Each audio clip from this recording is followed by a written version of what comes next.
everybody. Sorry, I just kind of woke up. I'm today reacting to Sodor, stories of Sodor breaching. I do not own Thomas and Friends. Mattel owns everything. Let's go.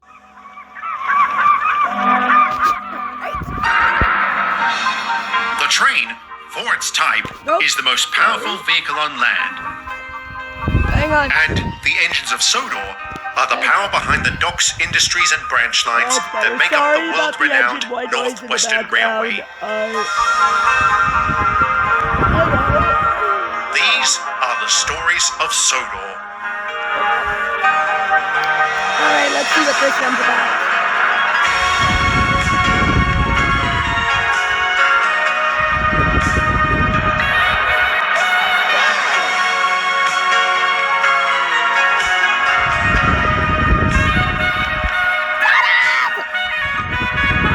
Where's Emily? Molly?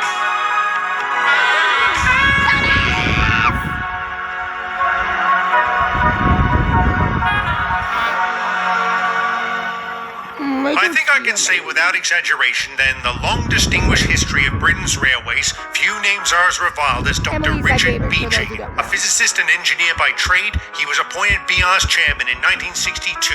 By this time, the company was in crisis. Costs were skyrocketing, business was declining, and public dissatisfaction with the network was at an all-time high. Beeching had the unenviable task of turning its fortunes around, and he sought to do this by implementing massive layoffs and closures. And I'm sorry to say, Sodor would not be spared. He personally visited the island to oversee its reorganization, which began on the main line. First, the yards at Carlton and Crosby were closed. Lower Knapford suffered the loss of its yard and the oil depot. Elsbridge Harbour was shut down alongside a number of smaller goods stations. He then turned his attention to the branches, which made many of us nervous. It was no secret the good doctor thought branch lines were BR's greatest loss maker. Even the Waterton branch, which was still under construction, was subject to cuts. Its original plans for providing goods services were rigorously streamlined, meaning yards and depots that had already been built were now going to go unused. So we've wasted 7 months of construction? That's ridiculous. What's ridiculous is the number of goods facilities included on this branch when demand for such traffic has only been declining. Not to mention we have been hemorrhaging money providing such services. Beg pardon, sir, but maybe that could have been avoided if we weren't bound by that ridiculous common carrier status. That requirement has since been abolished, but it's too little too late. If the railways want to regain their position as the premier carriers of Britain, we need to downsize and rebuild slowly. Beg pardon again, sir, but if we downsize any further, trains will soon be pulled by horses. Duck! It's all right, Sir Topham, I've heard worse. At least this one was polite in his insubordination. We're done here. I'm satisfied with the changes made. Shall we carry on? By your lead, Doctor.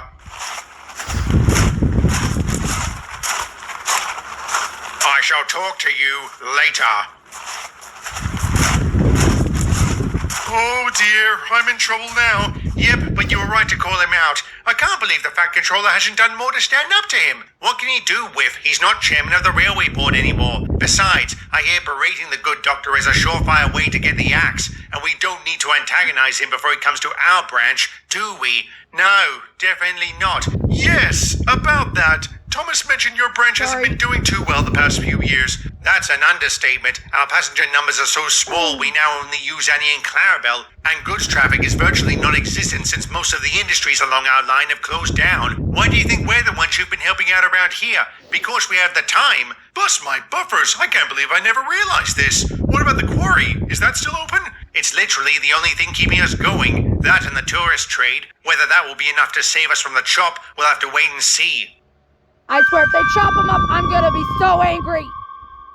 What happened? One of the rock crushers broke down. That looks a little more severe than a breakdown. Call it what you want, it's completely inoperable and beyond repair. It'll need to be replaced. At least they've gotten their money's worth out of it. That's one of the original crushers from when the quarry first opened, you know. I do know. Me and Toby were the ones who brought them up. And what rotten luck one should clonk out when the axeman is visiting the island. All right, you young whippersnapper, settle down. Yes, one of the crushers has failed, but only one. The rest are still running. This will impact production, but not by much. There are still trucks of stone that need to be delivered, so how about we get to it? You're right, Clive. We still have a job to do. Exactly. And who knows? Maybe Dr. Beeching will admire our determination. I think the only thing he admires is the bottom line, and ours has been rock bottom for a while. I don't see that changing. Do you know how many passengers I had on my morning commuter service? 4.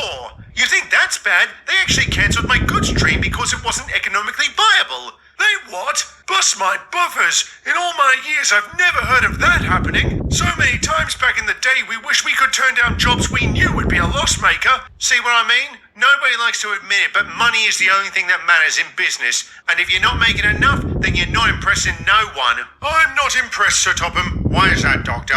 Because this branch hasn't made a profit in the past 4 years. I can't help but wonder if that's because of mismanagement or worker incompetence. Why are you looking at us when you say that? Johnny Cuba, don't mention that name around me. Why not? You were the one who introduced him to the branch. Didn't you find it odd an Australian locomotive was operating in Britain? He had a very convincing story. Either that or you're extremely gullible. Dr. Beeching, that is uncalled for. And if I'm not mistaken, it was head office who assigned him here. So clearly they were aware of his presence long before we were. If anyone should be blamed for what happened, it's them. The investigation launched following that incident determined who the responsible parties were. And if I'm not mistaken, the engines on this branch were included due to their lack of diligence. We were scapegoated. Then how do you explain the underperformance of this branch line? What else could it be if not incompetence? Clerical error. The report you were given contained incorrect figures. I have an updated report right here. I have been assured the numbers in this one are accurate. Assured by whom? The same people who made the initial mistake.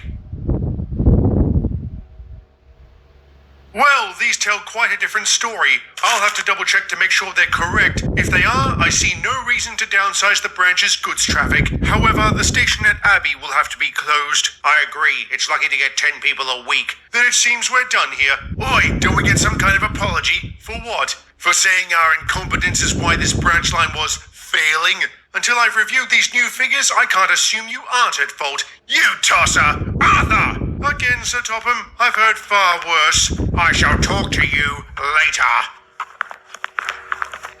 Oh, bollocks, I've done it now. Done what? Told off that kid? You should get a medal for it. Fancy telling us what happened with Cuba was our fault. What's worse is he's kind of right. We did believe him pretty easily. He was a con artist, Arthur. That's what they do. I feel like this Deceive guy's people a little with believable lies. I suppose, but what really boils my water is that he got away with it. How did he do that? And where is he now?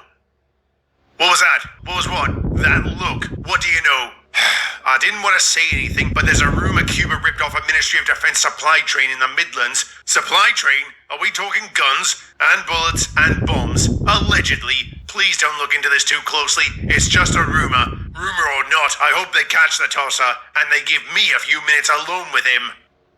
Yeah, this guy's just so rude, I swear. I hate this guy. Ah, you must be Edward. Yes, sir. Dr. Beeching, I presume? Indeed. Very interesting. Excuse me? I worked for the Ministry of Supply during the war. I heard about your exploits overseas. Quite remarkable considering your age. I'm no spring chicken, but I'm hardly past it. The same can be said about the railways as a whole. We'll have to agree to disagree there. This industry has been resting on its laurels for too long and has failed to adapt to the times. How can we adapt when we're lumbered with outdated regulations and shoddy modernization plans? I'll concede that you lack direction and the outside perspective necessary to see what needs to be done. And BR needs to close a third of its stations and scrap just as much of its rolling stock. It needs to withdraw passenger services from nearly 5,000 miles of track. It needs to lose 70,000 of its workers. If that's what your perspective is bringing to British Railways, I dare say we don't need it.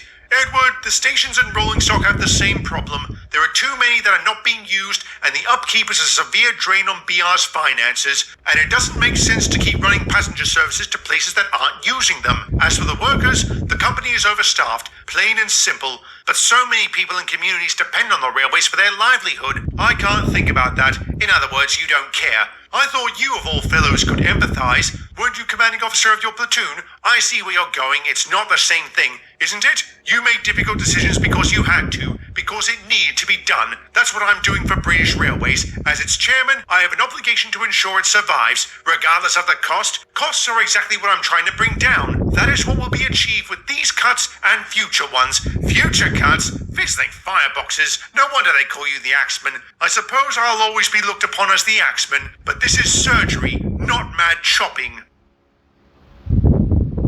I have to agree with You have to Edward. admire a man who stands by his convictions, not when they try and justify them with idiotic reasons. Where does he get off likening what he's doing to being a military commander? At least none of his actions have gotten people killed. You never enjoyed it when that happened, and he can't possibly be enjoying the abuse he's getting, not when his every decision makes him that much more unpopular. So he's a true believer. Those are often the worst kind of person because they can never admit when they're wrong. I'm not so sure he is wrong, old chap.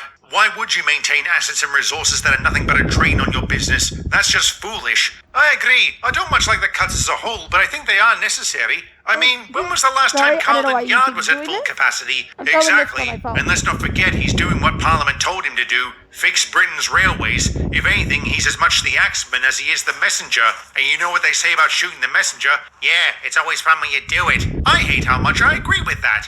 Me too. Evening, Sir Topham. What brings you here this late? I have 3 matters to discuss. First, I just concluded my meeting with Dr. Beeching concerning this branch line. I wanted you all to know as soon as possible that there will be no cuts made whatsoever. None. Did the doctor forget his axe? No, Bruce. He was impressed by the figures. Frankly, I'm getting tired of the disrespect being shown to the good doctor. You weren't like this when I was chairman. Do you respect, sir? You weren't trying to destroy the network. And if I were, you'd be treating me with contempt? No, sir, because I don't believe for a second you'd be following his example. This might surprise you, Douglas, but the doctor is actually following my example. What? Excuse me, sir? Back before I became chairman, I was assigned to manage an underperforming region of the LNER. Head office told me to turn it around as soon as possible. By cutting services, facilities, and jobs, I did just that. It wasn't easy, but necessary. Dr. Beeching admitted he's modeled his approach to the methods I used. So you see, Douglas, had I remained chairman, I would likely be the axeman instead of the fat controller. Do you actually support the cuts, sir? In principle, yes. In practice, no. But it is what it is. There's little we can do but accept and adapt. That's what a really useful railway does. I hate when you use that line, sir. It always makes me agree with you. Then I should use it more often. On to the second matter. I've been informed the new crusher for the quarry has arrived and is on board the Sandworm. Edward, you will deliver hang on. I just want to say, it surprises me that he was using the same methods Sir Topham Hatt was using. Like, what the heck? Elsbridge tomorrow. The Farquhar engines will take it from there. Yes, sir. Now, to the third matter, your discussion with Dr. Beeching. Ah, yes, sir. I assume you'll talk to me later? No, Edward. I'm going to talk to you right now. Uh-oh. Was it that bad? Worse. I didn't even consider the effect my insubordination was having on Sir Topham. It can't look good on our controller if we're bad-mouthing our chairman. From what I hear, the good doctor deserves to be bad-mouthed. Oh, he does. But that doesn't make it right. Don't make my mistake, old chap. When he visits your branch, make sure to keep your mouth shut. All right, I will. We probably won't have time to be insubordinate anyway. Aye, we'll be too busy wrestling with this behemoth. I'm wondering if it'll fit through the tunnels. Then there's... Oh, no. What's wrong? Thomas! The dip! The dip! The dip? I can't believe I've never asked this before. What's the point of that thing? Were they too lazy to fill in the hole? No, it's a safety feature to keep runaway trains from flying down the line. Should one ever come down from the quarry and roll into the dip, the sudden change in direction would cause it to lose momentum and slow down, or it would derail. Does it work like that? I know it does. Ah, I see. Why are you two in such a tizzy over it? If you brought up the original crushers, but the dip wasn't there at the time. They kept the track level until after the crushers had been delivered and then dug it out afterwards. I guess they didn't think they'd ever need to be replaced. There's no chance they're going to fill it in now to make our jobs easier. What do we do? It's a tough call. If we try taking it up, the wagon could bottom out and jam. I say we give it a try. With 2 at the front, 2 at the back, I think we can do it. Provided we go slow. Aye, we should give it a try. Come on, lads, let's show them what we've got. I don't like this! I don't like this! I don't like this. Something bad's gonna happen. I can feel it. I can't look, but I got it.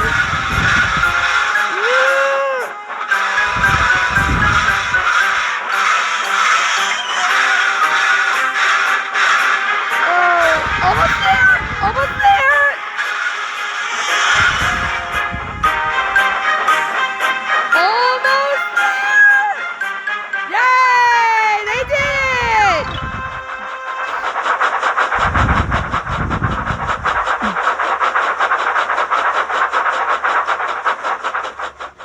Uh-oh. You saw all that, sir? We both did. Dr. Beeching admired your determination. What else did he have to say, sir? That this branch has lovely scenery. Anything else? He appreciated the lack of attitude he was shown, and so do I. If I had to tell one more engine I would talk to them later, I'd need an emergency session with Dr. Simmons. So thank you. Anything to help, sir.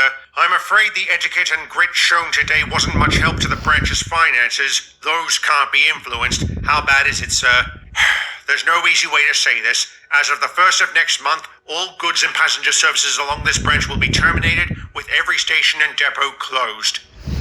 Oh, no. I see this doesn't come as a surprise to any of you. No, sir. We've actually been expecting this. What's going to happen, sir? Well, the staff will be receiving generous redundancy payments. As for you four, you will continue to work on this branch. As what, sir? Museum pieces? No. Allow me to explain. Goods and passenger services have been running at a loss for years. The stone trains are a different matter. They've consistently gone up in profitability. Even with the quarry's current predicament, they're on track to meet their quotas. And once the new crusher is installed, its output should increase. Therefore, I was able to persuade Dr. Beeching to redesignate the Farquhar branch as an industrial line. You did what? How'd you manage that, sir? Wow! It was a mixture of negotiation, business acumen, and a hint of deviousness. You devious, Sir Topham? Quite. We held our meeting in my office. On my desk just so happened to be a copy of the Railway Series book, Branch Line Engines. Is that the one where I crash into the station master's house? It is. And since you've become the poster boy for that series, I asked the good Dr. how it would play out if he were to close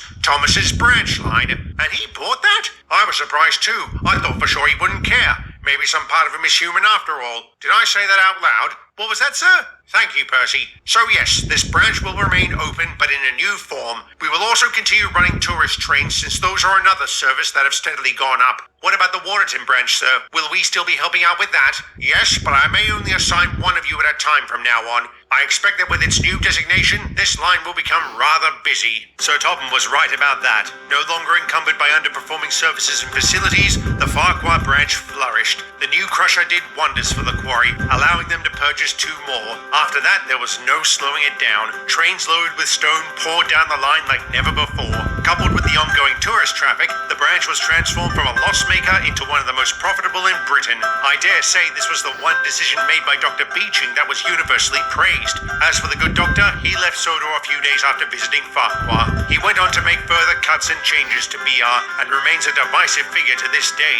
Many say he was a mindless hacker who had no regard for the people and communities he was affecting.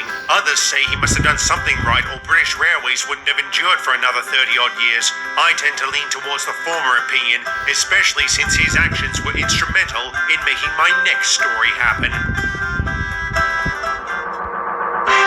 Well, that was an interesting story, but to know he went with the meth, Sir Tom Matt was able to do that is just pretty awesome. Anyways, thank you for watching, everybody. Hope you all enjoyed this video. This is KBear101 signing out. Adios, everybody.